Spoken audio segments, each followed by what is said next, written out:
Hi mga B! Ako si Jens at tomboy ko dito sa Atabang. Napansin nyo na bihis ako dyan. Ligo kami ni Coronel kasi may lapat kami for today's video.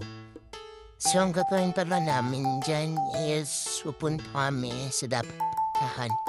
Binaybay nga namin yung overpass kasi sobrang init, diba? Pero ang totoo niyan, pupunta kami dito sa...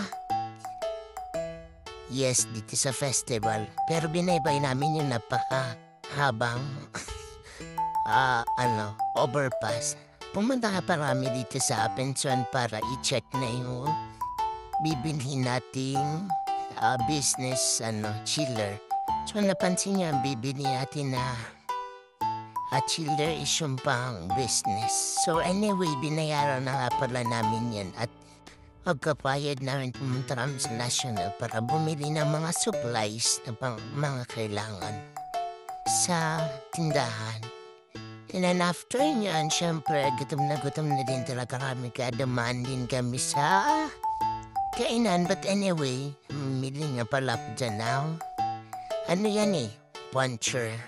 Small puncher kasi para sa mga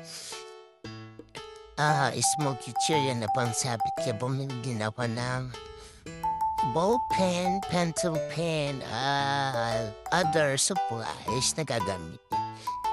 Bibili nga sana pala ako ng calculator pero wala yung hinahanap kong calculator so tipat na tayo sa cashier para magbayad kasi syempre wala naman yung bibili natin ipagagawin natin.